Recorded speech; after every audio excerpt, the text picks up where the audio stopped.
자, 이번 시간에는 5장 집합에 대한 설명을 해보도록 하겠습니다. 이제 첫 번째, 오늘 할 거는 이제 집합의 뜻을 알고요. 그 다음에 포함 관계, 간단한 연산을 할 거예요. 포함 관계를 한번 벤 다이어그램을 이용해서 계산을 해보고, 마지막이 조금 어려운데 부분 집합을 구하는 또는 부분 집합의 개수를 구하는 식을 한번 계산해 보도록 하겠습니다.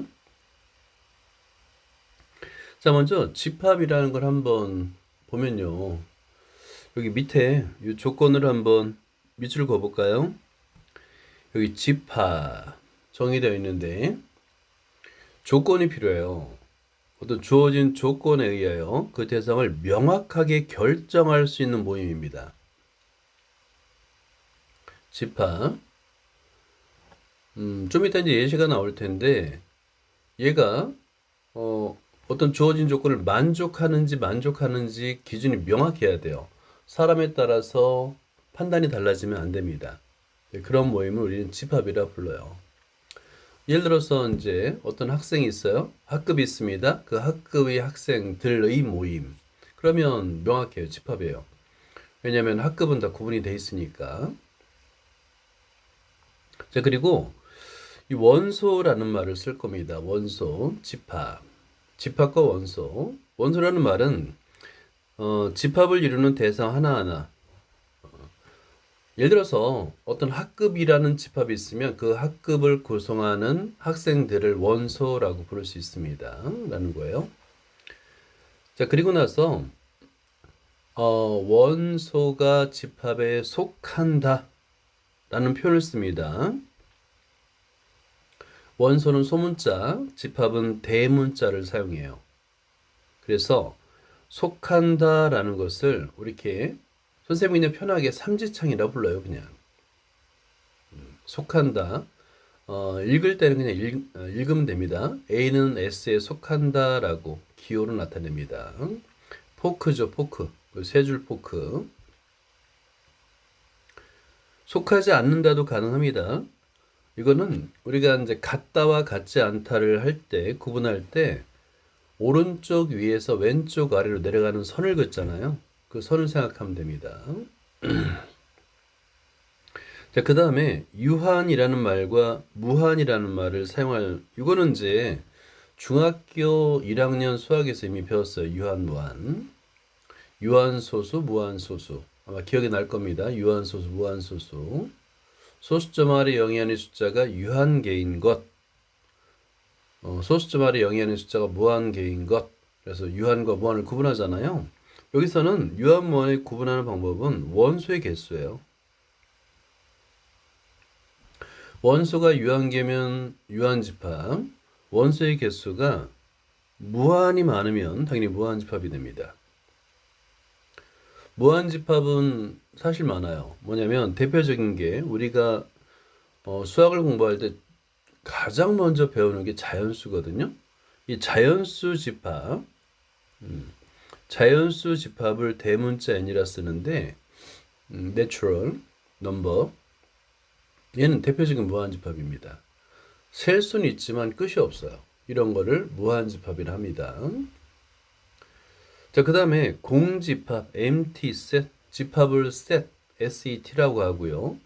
원소를 elements라고 하는데 빈, 원소가 없는 집합도 있어요. 그걸 공집합이라고 부를 겁니다. 계속 이렇게 이제 정의를 하죠. 그러니까 처음 새로운 어떤 단원이 시작될 때는 개념들을 다 일일이 정리를 해줘야 됩니다. 그래서 오래 걸려요. 자, 그 다음에 공집합, 기호, 동그라미 한 다음에 가로선을 긋습니다. 공집합, 기호입니다. 공집합은 원소가 하나도 없는데 유한집합인가요? 맞아요, 유한집합이에요. 유한계니까. 공집합은 유한집합입니다. 그리고 이제 이번 시간에 가장 많이 사용할 유한집합의 원소의 개수. number of set이에요. number of set. 이것을 이제 기호로 n하고 소가를 연 다음에 s라고 씁니다. 집합의 원소의 개수. 오늘 가장 많이 사용할 거예요. 자, 그 다음에 집합의 표현 방법인데요. 두 가지가 있어요. 집합의 표현 방법은 원소 나열법, 조건 제시법이 있는데 말 그대로 원소를 쭉 나열하는 거야. 자, 그때 이때 여기서 우리가 계속될 때 점점점을 정말 많이 사용하죠. 그죠? 근데 이때 주의할 게 점점점도 수학기호입니다. 자, 이거 좀 적어 넣어 보세요. 점점점을 함부로 쓰면 안 됩니다. 자, 기호 점, 점. 자, 이거는 어떤 뜻이냐면 반드시 규칙을 찾을 수 있어야 돼요. 그래서 앞의 규칙에 따라요. 앞에서 찾을 수 있는 규칙이 나와야 됩니다. 규칙에 따라 계속하여라는 수학교입니다. 규칙이 반드시 나와야 돼요. 점점점을 쓸 때는. 예를 들어서 잘못된 표현들 한번 볼게요. 자, 잘못된 표현. 이건 노트에다 한번 적어봐요. 예.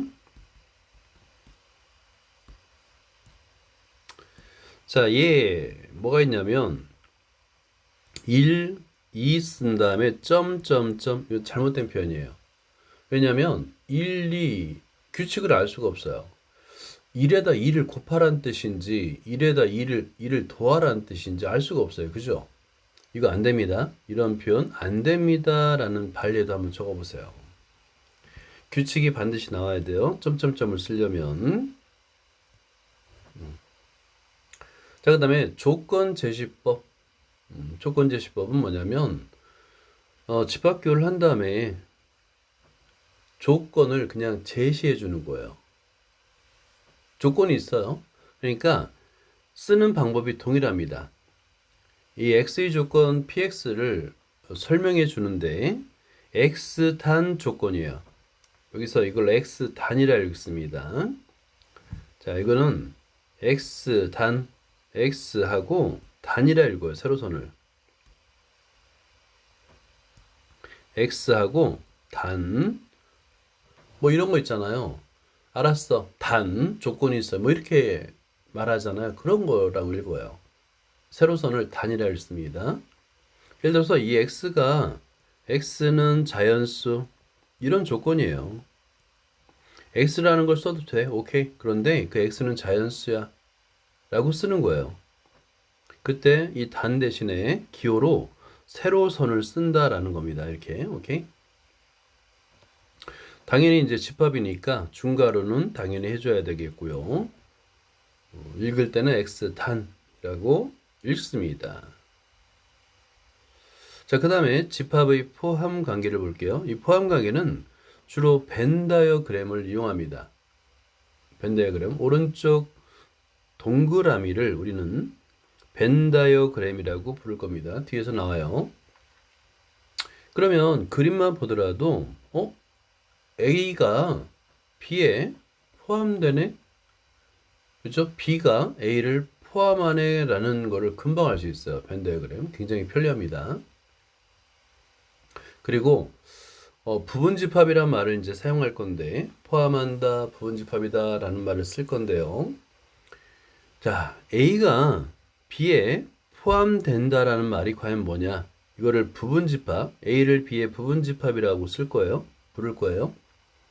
그게 의미가 뭐냐면 임의 X에 대해서 집합 X에 속하는 모든 원소가 B에 속하는 거예요. 집합 A에 대한 모든 원소가 집합 B에 속합니다. 매번 임의 X에 대해서라고 쓰기가 귀찮아요. 그래서 나중에 여러분들이 이제 수학 교재를 보면 모든 X의 원소가 해가지고 모든을 새로운 기호를 만들어서 A자를 뒤집어요. 모든, all. A자를 뒤집어. 근데 모든 X, A의 모든 X를, 모든 원소를 이렇게 표현하기도 합니다. 굉장히 편리해요. 그러면 이미 X에 대해서라는 표현을 이렇게 한글로 일일이 쓰지 않아도 돼요.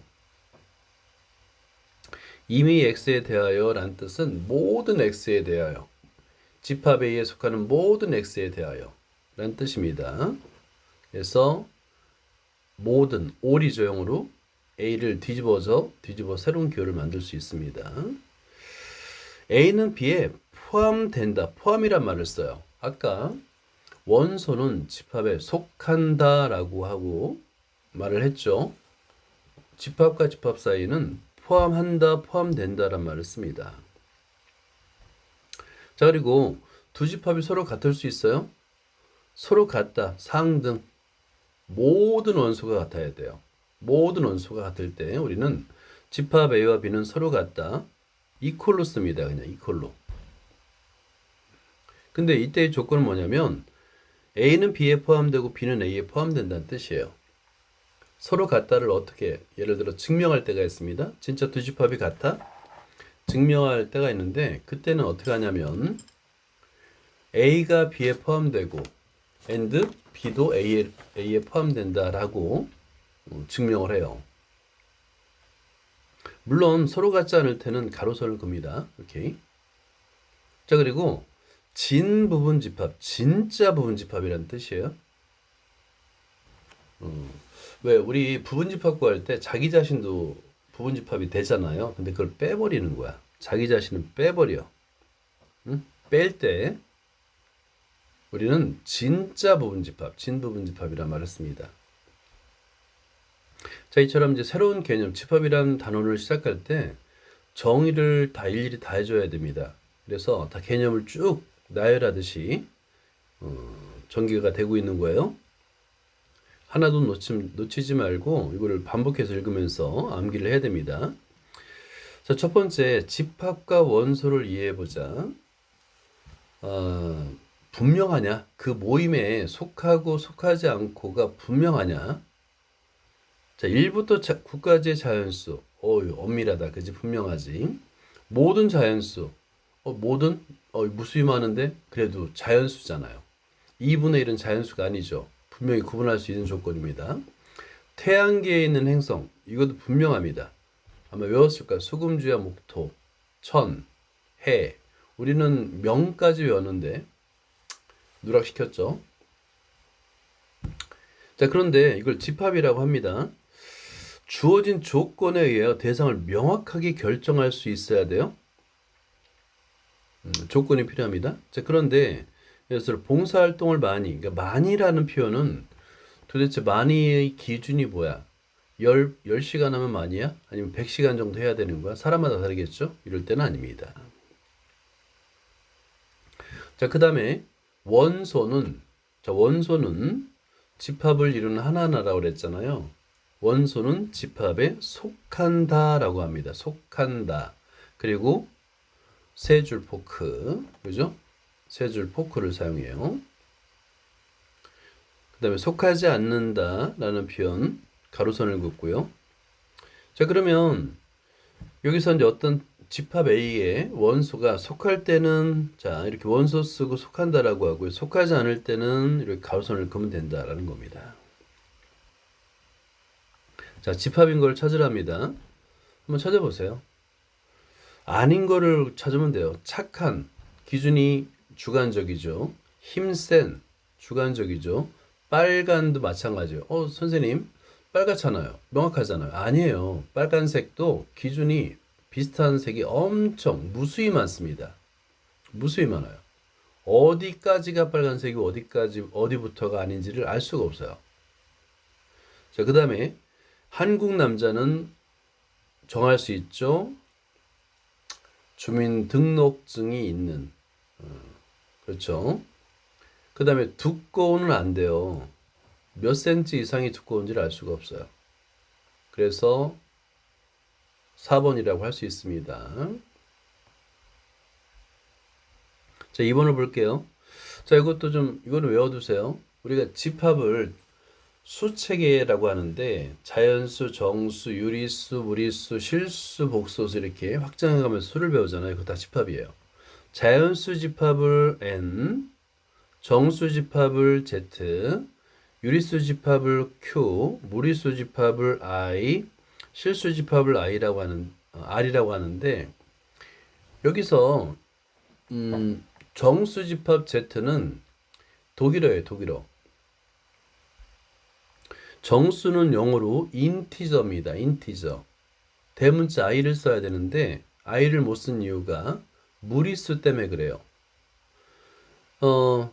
유리수 집합을 Q라고 쓰는데 원래는 유리수 집합은 유리수는 rational number R이에요. R. 근데 실수가 리얼 넘버다 보니까 R을 못 쓴 거야. 차례대로 밀렸어. 실수가 왕이야. 그러니까 내가 R 쓸 거야 하니까 Q는 레셔널인데 유리수는 레셔널인데 R을 못 쓰는 거야. 그래? 그래서 quotient라고 해가지고 Q를 씁니다. 그럼 무리수는 유리수가 아닌 수예요. irrational number예요. 대문자 i를 쓴 겁니다. 접두어에 ir을 붙인 거예요. 그러다 보니까 정수가 이름은 인티저인데 i를 못 쓰는 거야. 그래서 독일어에서 수를 나타내는 z 머리 글자 Z인데 지금은 스펠링은 기억이 안 납니다. 따온 거예요. 자, 그래서 이건 외워놔야 돼요. 그래서 여기를 한번 넣어보세요. 속한다, 속하지 않는다를 써보세요. 예를 들어서 0은 자연수에 속하지 않습니다를 이렇게 쓰는 거예요. 그리고 마이너스 2는 음의 정수니까 속합니다. 2.1. 2.1은 유리수의 정의를 생각하면 돼. 유리수는 정수분의 정수를 나타낼 수 있는 수라고 그랬죠. 분수로도 표현이 가능하고 유리수로도 표현이 가능합니다. 소수로도 표현이 가능합니다. 자, 이렇게. 그리고 0.333은 아니에요. 얘는 유리수예요. 유리수. 무리수에 속하지 않습니다. 순환소수는 유리수죠. 무리수는 실수에 속하고요. 파이, 무리수예요. 자, 이렇게 속한다, 속하지 않는다를 표현할 수가 있습니다. 자, 그 다음에 유한집합, 무한집합, 공집합. 아까 말했듯이 유한과 무한 알겠죠? 그죠? 유한과 무한. 끝이 있고 없고, 개수의 끝이 있고 없고, 이런 거예요. 유한집합은 원소가 유한계인 집합을 유한집합이라 하고, 무한집합은 원소가 무한이 많은 집합을 무한집합을 하기로 하기 때문에 크게 헷갈릴 게 없습니다. 공집합, 원소가 하나도 없을 수 있어요. 원소가 없는 집합을 우리는 공집합이라 부르고, 자, 이 공집합 기호를 잘 보세요. 읽을 때는 그냥 그 원주율 기억나죠? 원주율 파이. 그냥 똑같이 발음하면 됩니다. 파이. 파이라고 읽고 그 다음에 기호만 다르게 쓰면 됩니다. 자, 공집합 파이까지 설명을 했죠. 그리고 공집합은 유한집합이에요. 왜냐하면 원소의 개수가 유한하잖아요. 끝이 없진 않잖아요. 자, 그리고 원소의 개수 number of set 그거를 n 소가로하고 집합으로 표현합니다. 가장 많이 사용할 거라고 그랬죠. 그래서 집합의 원소의 개수를 이렇게 표현합니다. 공집합은 당연히 0이죠. 원소의 개수가. 자, 다음에 집합의 표현 방법인데요. 이 집합의 표현 방법은 크게 두 가지입니다. 원소를 쭉 나열할 수도 있어요. 원소 나열법이라고 합니다. 편리합니다. 편리해요. 그런데 원소가 좀 많으면 좀 불편할 때도 있어요. 다 써야 되잖아. 그래서 생각해낸 게 점점점인데 이 점점점은 아마 잘 의미를 모르면서도 초등학교 때보다 많이 써봤을 겁니다. 근데 수학기호라는 거 앞에 적어졌죠? 앞의 규칙이 나와야 돼요. 1, 2, 3 정도면 괜찮아요. 그러면 일시 커졌네 라고 누구나 다 동의할 수 있죠. 자, 그리고 이런 약속을 합니다. 노트, 이거 중요해요. 대문자를 사용하는 경우는 집합과 점을 쓸 때는 대문자를 사용합니다. 반면에 원소는 소문자를 사용해요. 직선을 소문자로 사용했었죠. 그렇게 약속을 하는 거야. 그리고 집합의 원소 나열법을 쓸 때는 항상 크기순으로 써야 돼요. 크기순. 왜냐면 자, 여기 1, 2, 3, 1, 3, 2, 3, 1 원소가 1, 2, 3이죠. 다 얘는 모두 같은 집합이에요. 그래서 원소를 크기순으로 쓰지 않으면 막 헷갈립니다. 그래서 원소 나열법은 항상 크기순 또는 알파벳 순으로 씁니다. 이건 약속이에요.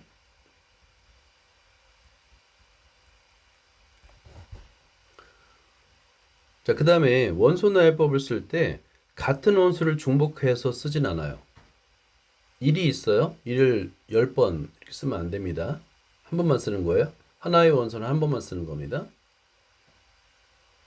자, 그 다음에 아까 점점점 이거 꼭 외워두세요. 아래다 써봐요. 앞의 규칙이 반드시 나와야 돼요. 앞의 규칙. 점점점을 쓰기 전에 앞의 규칙이 반드시 나와야 됩니다. 자, 다음에 조건제시법. 말 그대로 조건을 제시하는 거예요. 원소 나열법으로 쓰기 좀 어려워. 너무 많아. 그럴 때는 예를 들어서 실수 전체의 집합. 자, 요 쓰는 거 잘 보세요. 조건제시법에서는 중괄호 열고 x단까지는 똑같아요. x단에서 여기 중괄호 열고 x단까지는 똑같은 게 보이죠? 그죠? 중괄호 열고 x단까지는 똑같아요. 그리고 조건을 뒤에다 쓰는 겁니다. 자, 조건은 x단 쓴 다음에 뒤에다 조건을 2개 이상 여러 개를 써도 상관없어요. 오케이? 자, 조건을 쓸 땐 하나가 아니어도 상관없습니다.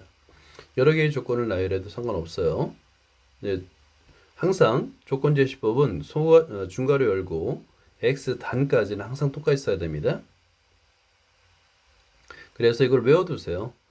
중괄호 열고 x단 조건, 이를 조건제시법이라고 합니다. 집합에 따라서 원소나열법을 선택하든 조건제시법을 선택하든 상관이 없습니다. 그래서 이런 거 쓰는 연습해 봐야 돼요. 중괄호 x단, 중괄호 x단 이렇게 쓰는 연습을 하는 겁니다.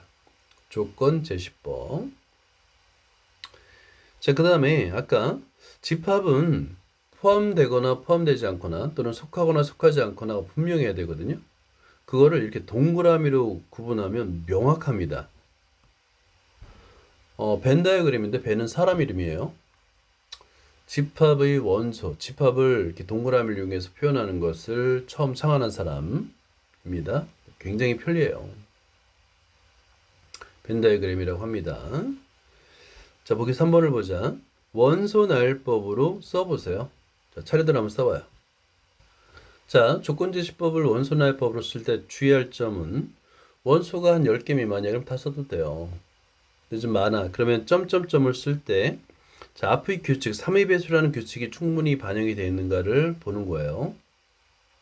그리고 점점점은 정수는 작은 값으로도 끝이 없고 큰 값으로도 끝이 없잖아요. 그래서 왼쪽과 오른쪽에 점점점을 모두 사용해도 상관없습니다.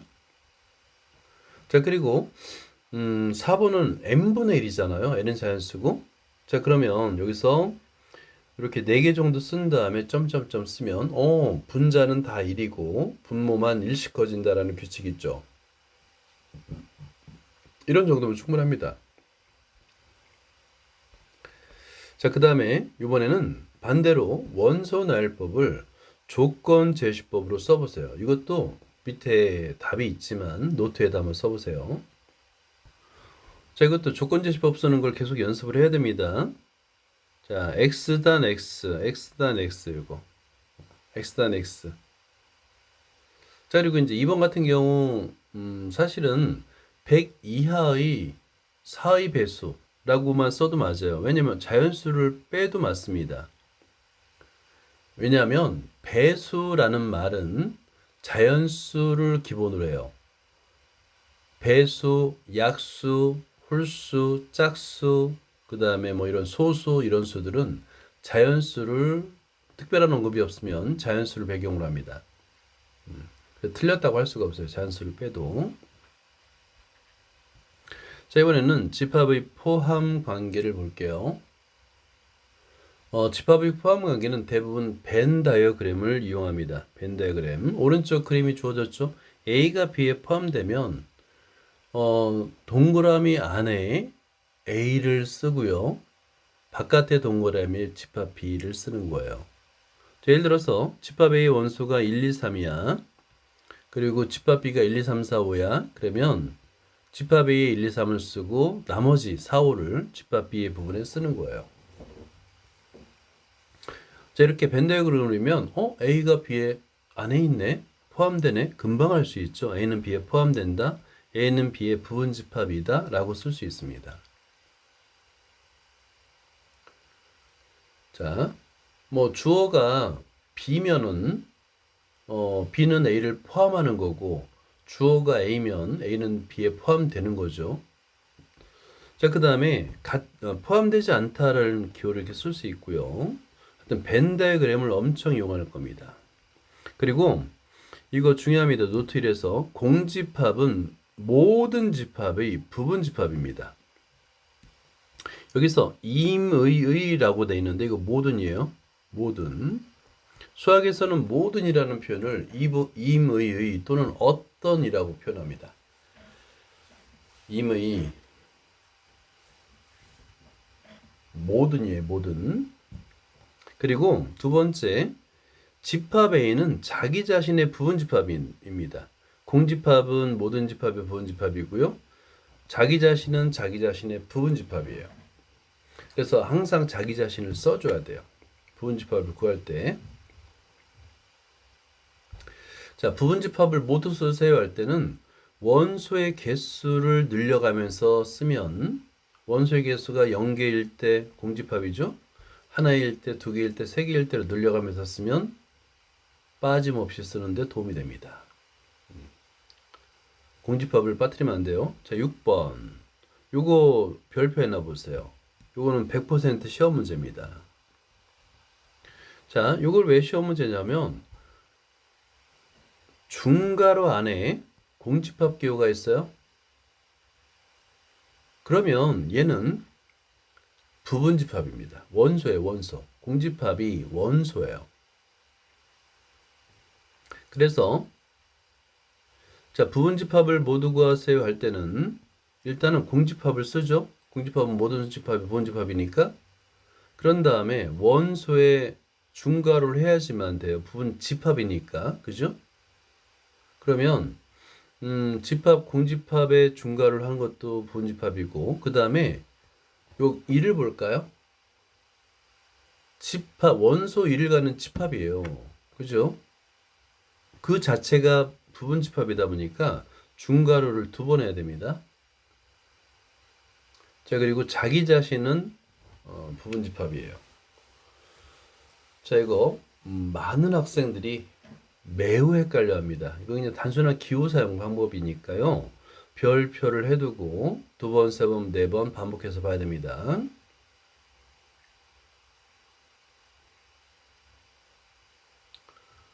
자, 중요해요. 자, 이번에는 두 집합이 서로 같다라는 것은 원소가 일치하면 되죠. 그죠? 그러면 서로 같다라는 표현을 쓰는데 이제 이때 등호를 써요. 집합과 집합이 같다라는 말은 모든 원소가 같다. 근데 이거를 증명할 때가 있습니다. 증명할 때는 반드시 두 개로 나눠서 풀어요. 증명을 할 때 A가 B와 같음을 증명하시오 일 때는 A가 B의 부분집합이고 B가 A의 부분집합임을 모두 해야 됩니다. 이거 별표해 놓으세요.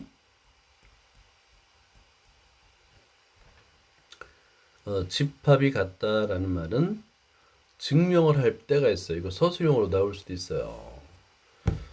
반드시 2단계를 거칩니다. A가 B에 포함된다 1단계, 2단계는 B가 A에 포함된다. 이 두 가지 단계를 모두 보여야지만 서로 같은 거예요. 중요합니다. 자, 여기도 이제 빨간색으로 정의해서 나왔네요. 중요합니다. 두 집합이 같다라는 것을 증명하는 방법.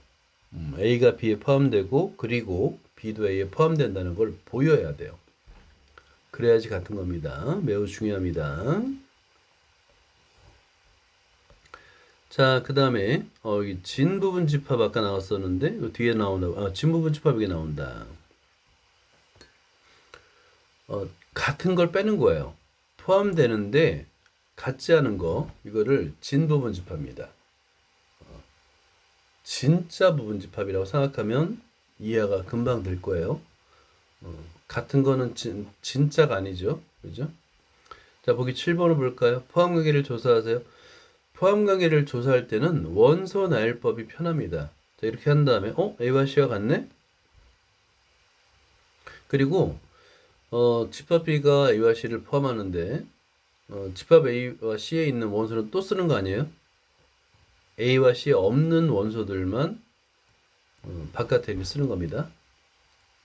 그러면 A 이퀄 C이고 둘 다 B에 포함된다라고 쓸 수 있는 거예요. 자, 그 다음에 8번을 볼까요? A와 B가 있는데 A가 B에 포함되고 B가 A에 포함됩니다. 같다는 얘기죠. 모든 원소가 같아야 됩니다. 그러면 자, 간단하게 A는 마이너스 1, B는 3으로 풀 수가 있습니다. 자, 우리가 아까 얘기했던 대로 마지막 부분에 부분집합의 개수를 구하는 건데 이건 100% 시험 문제입니다. 경우의 수. 이거는 좀 이따 설명해 줄게요. 간단해요.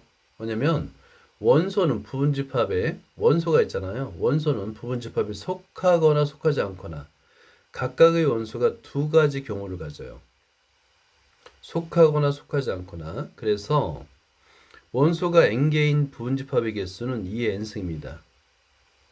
각각이 속하거나 속하지 않거나. 예를 들어서 보세요. 집합 ABC의 부분집합은 A가 속하거나 속하지 않거나 두 가지, B가 속하거나 속하지 않거나 두 가지, C가 속하거나 속하지 않거나 두 가지 각각에 대해서요. 그래서 2의 세제곱 원소의 개수가 됩니다. 간단하죠? 그러니까 원소를 기준으로 따지면 돼요. 부분집합은 원소를 기준으로 얘가 속하거나 속하지 않거나 두 가지 경우가 있다라고 생각하면 됩니다.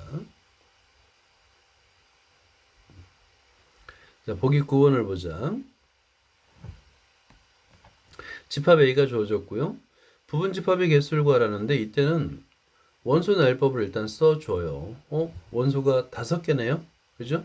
이 각각이 보세요. 부분집합은 1이 속하거나 속하지 않거나 그리고 3도 속하거나 속하지 않거나 5도, 7도, 9도 속하거나 속하지 않거나죠. 그렇죠? 두 가지 경우씩 있잖아. 각각이 곱하고 결국에 2의 5제곱 원소의 개수가 됩니다. 그러면 얘는 부분집합의 원소의 개수가 되는 거예요. 부분집합의 원소의 개수 이렇게 외워두세요. 아예. 자, 2에 만약에 집합 A라고 한다면 NA. 이거 아까 뭐라고 그랬죠? NA? 원소의 개수. 자, 이거 원소의 개수예요. 2의 지수인데 지수가 집합 A 원소의 개수. 이게 바로 부분집합의 개수입니다. 이걸 잘 필기를 해두세요. 자, 필수예제 5-1번을 볼게요. 실수 전체의 집합의 두 부분집합 AB. AB의 원소가 실수란 얘기예요. 이럴 때 새로운 집합을 만드네요. 새로운 집합을 만들었습니다.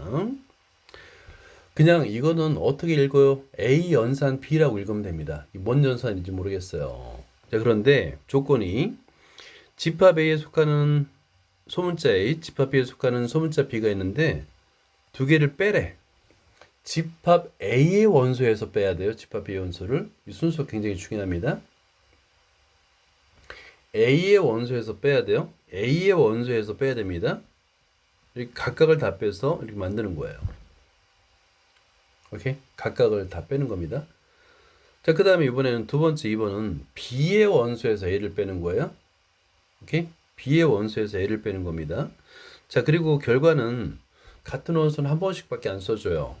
그리고 크기순으로 써줍니다. 그래서 마이너스 1, 0, 1, 2, 3. 자, 그러면 됐고요. 두 번째 B 연산 A도 똑같죠? B의 원소에서 A 원소를 빼주는 겁니다. 자, 그러면 이렇게 값을 구할 수가 있어요. 뭐에서 뭐를 빼느냐 정의대로 지켜야 됩니다. 자, 그 다음에 B의 원소에서 A를 뺀 다음에 집합을 만들어 그 다음에 다시 B의 원소에서 얘를 빼는 거예요. 자, B의 원소가 이거고 2번에서 구했죠. B의 원소 1, 2에서 2번에 찾은 집합 원소를 빼는 겁니다. 일일이 다 빼요. 자, 이거는 정의를 그냥 그대로 따라서 하면 되는 거예요. 정의. 새로운 기호를 사용하면 어려워 보이긴 하는데 5-1번도 한번 예를 들어볼게요. 이번에는 덧셈 연산이네요. 그죠? 그냥 A 연산 B라고 읽어요. 자, 그런데 이번에는 집합 A 원소, 집합 B 원소를 더하랍니다. 요거는 다르죠. 왜냐면 앞에 거에서 뒤에 거를 빼면 교환 법칙이 성립하지 않는데 A 더하기 B는 쉬운 거예요. 왜냐면 교환 법칙이 성립하잖아요. 그죠? 그러니까 원소가 같은 원소가 여러 개 생깁니다. 자, 이거 하나하나 1번, 2번을 차례대로 한번 풀어보세요. 자, 1번을 보죠. A 원소 더하기 B 원소잖아요. 그러면 밑에 써보는 거예요. 0 더하기 1, 그 다음에 0 더하기 2, 0 더하기 3, 그 다음에 1 더하기 1, 1 더하기 2, 1 더하기 3. 자, 그런 다음에 크기 순으로 하나씩만 씁니다. 1이 가장 작은 수가 되겠죠.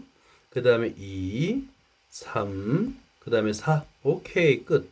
이렇게 쓰면 돼요. 간단하죠? 자, 2번도 해보세요. 자, 같은 원리예요. A 더하기 A니까, 그죠? 자, 그러면 0 더하기 0, 0 더하기 1, 1 더하기 0, 1 더하기 1. 이게 다죠, 그죠? 그래서 크기순으로 쓰면 중괄호 하고 0, 1, 2. 같은 수를 두 번 쓰면 안 됩니다. 자, 3번은 먼저 괄호 안에 거를 먼저 계산하세요. A 연산 B. 1번에서 구했다, 그지? 오케이. 1번을 이용하면 되겠다. 자, 해보세요. 자, 3번도 볼게요. 자, B가 있습니다. B에다가 1번의 원소를 다 더하는 거니까 B는 1, 2, 3이고 좀 많네요. 1 더하기 1 차례대로 하면 돼요. B를 기준으로 하면 됩니다. 1 더하기 2, 1 더하기 3, 1 더하기 4. 자, 끝났어요. 2를 한번 볼까요? 2 더하기 1, 2 더하기 2, 2 더하기 3, 2 더하기 4. 자, 3도 있죠? 3 더하기 1, 3 더하기 2, 3 더하기 3, 3 더하기 4. 자, 그런 다음에 크기 순으로 쓰라고 그랬죠? 자, 그러면 제일 작은 수부터 중괄호 하고 2, 3, 4, 5, 6, 7. 굉장히 쉽죠? 그러니까 새롭게 정의됐다고 해서 어려운 거 아니에요. 새로운 정의, 새로운 연산을 볼 때는 그냥 정의대로 그대로 따랐으면 됩니다. 자, 필수 예제 5-2번을 볼게요. 이거는 먼저 별표를 해놓고요. 자, 별표를 해두고요. 별표 3개 해놓고. 자, 집합에 의해서 원소의 개수, 부분집합의 개수를 구하는데 특정한 원소가 속하는 부분집합 또는 특정한 원소가 속하지 않는 부분집합을 구할 수 있습니다. 예를 들어서 밑줄 그어보세요. A, B가 속하는 부분집합.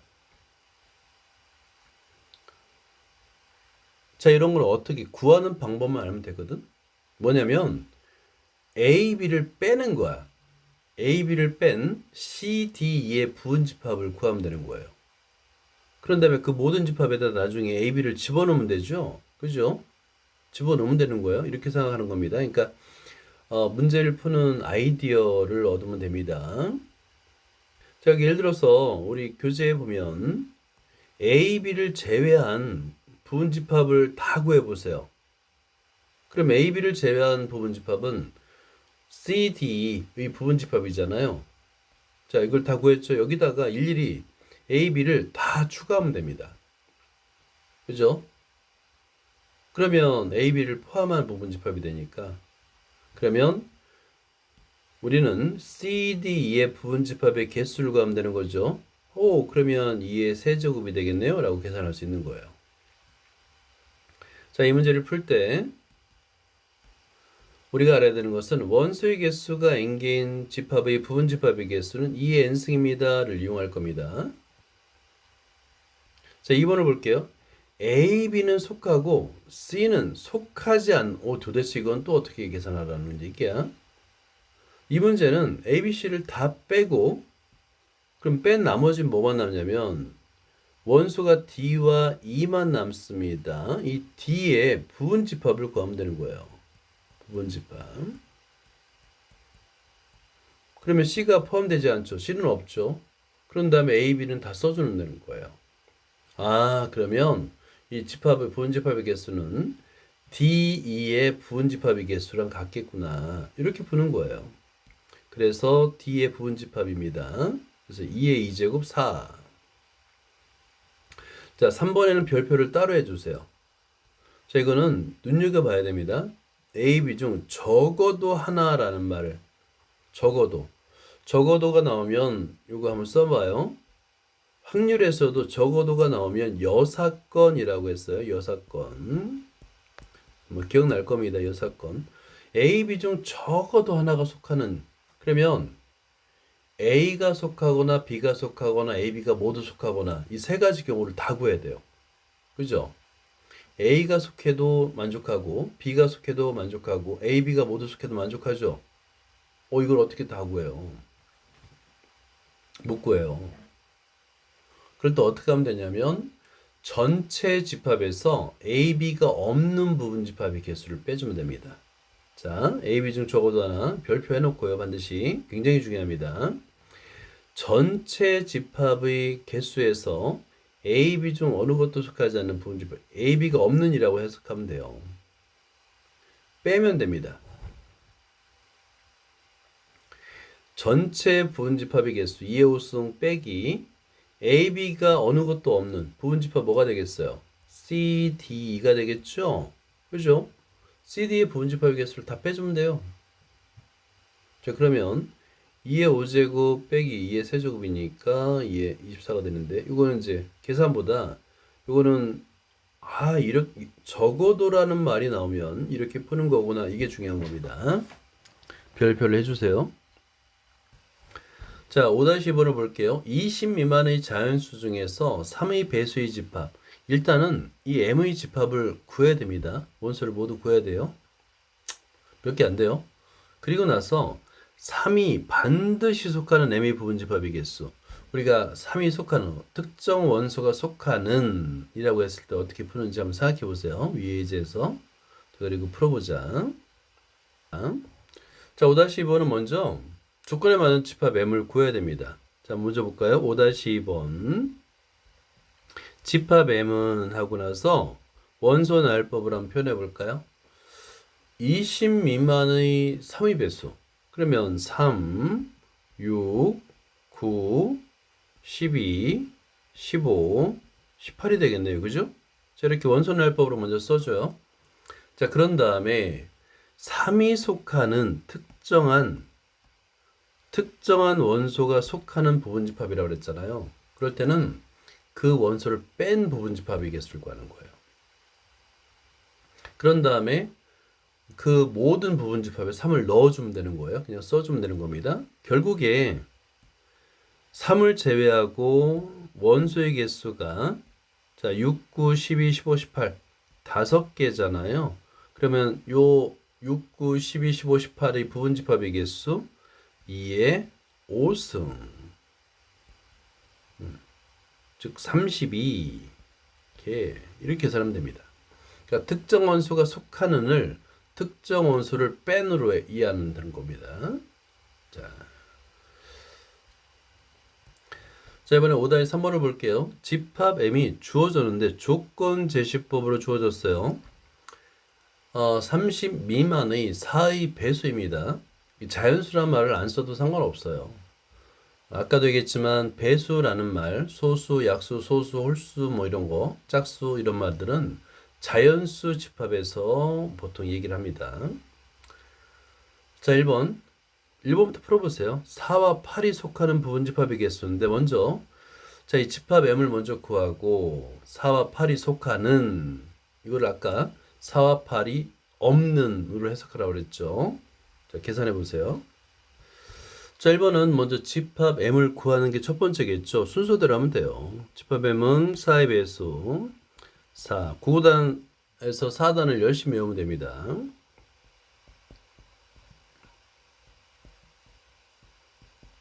자, 됐네요. 그죠? 그러고 나서 원소의 개수를 가만히 세보는 거예요. 둘, 넷, 여섯, 7개. 둘, 넷, 여섯, 7개. 그죠? 자, 그리고 나서 4와 8이 속하는 이라고 되어 있어요. 그러면 반대로 4와 8을 뺀으로 이해한다고 그랬죠? 그죠? 4와 8을 뺀. 그러면 나머지 12, 16, 20, 24, 50, 28의 부분집합의 개수를 부분집합을 구한 다음에 4와 8을 다 집어넣으면 된다고 그랬어요. 결국에 2의 5제곱. 자, 왼쪽에다 써보자. 결국에 따라서 2의 5제곱이 되겠고 32가 됩니다. 자, 이어서 2번도 계속 이어서 볼까요? 2번 8의 배수가 하나만 속하는 부분집합. 어우 좋다 이거 그지? 8의 배수가 하나만 속하는 부분집합의 개수인데 8의 배수를 한번 찾아보세요. 집합하면서 8의 배수 그러면 16과 24라는 게 보이죠? 자 그러면 여기 16이 있습니다. 24가 있어요. 그런데 8도 있죠. 8, 16, 24 3개가 있습니다. 그런데 8의 배수가 하나만 속한데 이걸 도대체 어떻게 풀까? 고민하지 말고 일단 별표 3개를 해놓고요. 이런 문제는 어떻게 풀까라고 생각하면서 풀면 돼요. 괜히 안 풀린다고 스트레스 받을 필요가 없습니다. 자, 일단 한번 고민해봐요. 자, 이 문제는 8의 배수가 3개잖아요. 8, 16, 24 그죠? 그 중에 하나만 선택하는 거야. 그러면 경우를 나누세요. 1번 8은 포함되고 8은 속하고 쓰는 게 어렵다. 자, 8은 오케이. 반면에 오케이 이게 속하고 그 다음에 16, 24는 속하지 않는을 X로 하죠. X 이렇게 인 부분집합 이걸 한번 구해보세요. 부분집합의 개수. 자, 이걸 해결하면 이제 나머지를 다 해결할 수 있어요.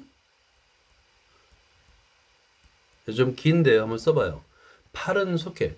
그러니까 8의 배수가 3개야. 8, 12, 16, 24. 그 중에 하나라고 했으니까 한 개부터 하는 거 하나. 자, 8은 속하고 16, 24는 속하지 않은 부분집합의 개수. 어떻게 만들 수 있을까? 자, 볼게요. 8은 속하고 16, 24는 속하지 않는 부분집합의 개수인데요. 얘는 8과 16, 24를 다 뺀 다음에 다 빼봐요. 그러면 부분집합을 구해볼까요? 집합을 구해볼까요? 8, 16, 14를 다 빼봐요. 4, 12, 20 그리고 28 이 집합의 부분집합을 구한 다음에 8을 써놓으면 되는 거예요. 그래서 뭐는 속하고 뭐는 속하지 않는다고 그러면 모두를 다 뺀 나머지 원소들로 이루어진 집합을 생각해 보면 됩니다. 의 부분 집합을 구하면 됩니다. 그리고 나서 모든 부분 집합에다가 8을 추가하는 겁니다. 자, 그 메모해 주세요. 똑같아요. 자, 그러면 우리는 이제 모든 부분 집합을 구하는 게 아니라 부분 집합의 개수를 구하는 거니까 원소가 4개네요. 그죠? 자, 그러면 2의 4제곱입니다. 그러니까 8은 속하고 16과 24는 속하지 않는 부분 집합의 개수는 2의 4제곱이 된 걸 알겠죠? 자, 그런 다음에 요번엔 똑같아요. 16은 속하고 8과 24는 속하지 않는 어때요? 똑같겠죠? 그죠? 8과 16과 24를 모두 뺀 4, 12, 20, 28의 부분집합이 되겠죠? 그죠? 결과적으로 하나만 속하는 경우는 2의 4제곱에다 3을 곱하면 됩니다. 세 가지 경우 모두 2의 4제곱이 되기 때문에 2의 4제곱 곱하기 3 2의 4제곱은 16이 되겠죠? 3이 됩니다. 그래서 48 자, 이런 경우는 이제 별표를 해놓고요. 풀이 방법을 이런 식으로 푸는 거구나 라고 잘 눈여겨보고 나서 가급적이면 암기하려고 노력하고 그 다음에 이제 두 번째 볼 때 다시 한번 보고 이렇게 하는 거예요. 자, 뭐는 속하고 뭐는 속하지 않는 일 때 다 뺀다. 다 뺀 나머지 원소들로 집합을 만들고 그 집합의 부분 집합을 만들면 됩니다. 자, 이번 5-3번을 볼게요. 세 집합 ABC가 있습니다. 이거는 뭐냐면, 이거는 증명하라는 거예요. 집합 A가 B에 속하고 포함되고 B가 C에 포함되면 A는 C에 포함된다. 요 사실은 이렇게 벤 다이어그램으로 그리면 당연하죠. A가 B에 포함되고 B는 C에 포함되면 A는 당연히 C에 포함되죠. 그죠? 그런데 이렇게 포함된다라는 것을 집합 P에 속하는 모든 원소가 집합 Q에 속합니다. 라고 정의를 원래 해야 되는 거예요. 여기서 이거 밑줄 긋고요. 그리고 나서 아까도 얘기했지만 임의 x에 대하여인데 사실은 이거를 어떻게 표현하냐면 자, 이거 전체를 밑줄 긋게요. 임의 x에 대하여인데요. 이거를 기호로다가 대문자 a를 거꾸로 뒤집어요. 모든 x, 즉 P에 속하는 모든 x에 대하여 라고 했으면 굉장히 편리합니다. 알아둬요. 왜냐하면 증명할 때 이런 표현을 쓰면 구구절절히 한글로 나열하는 것보다 굉장히 편리해요. 자, 그리고 2번을 볼까요? 집합이 같다라는 걸 보이라네. 어떻게 하라고 그랬죠? 자, 서로 포함될 때 두 집합이 같다. 밑줄 그으세요. 자, 서로 포함될 때 P는 Q에 포함되고 그리고 Q가 P에 포함될 때 P와 Q는 같습니다. 라는 걸 이용하는 거야. 자, 1번을 보자. 1번.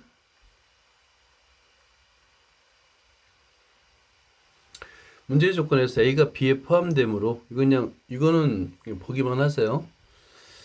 정의에 의해서 모든 X에 속하는 원소 X가 모든 집합에 속하는 모든 원소 X가 집합 B에 속합니다. 그리고 또 한 번 B는 C에 속함으로 포함되므로 B에 속하는 모든 X가 이번에 C에 속합니다. 당연히 집합에 속하는 모든 X가 집합 C에 속하죠. 그건 이렇게 쓴다라는 것만 알면 돼요. 집합의 포함 관계를 이렇게 쓴다 정도만 알면 됩니다. 오케이? 자, 2번이죠. 2번은 서로 포함되고 있죠. A가 B에 포함되고 B가 C에 포함되면서 A가 C에 포함되겠죠. 그리고 문제의 조건에 C가 A에 포함되니까 서로 포함되니까 A는 C랑 같죠. 그죠? 그리고 A가 B에 포함되고 그 다음에 이제 C는 B에 포함되죠. 그리고 문제의 조건에서 B는 C에 포함되니까 B는 C랑 같고 이건 이런 표현 방법만 서로 포함된다는 걸 보이기만 하면 돼요. 서로 포함된다는 걸 보이기만 하면 됩니다. 그냥 한번 따라서 한번 적어보세요.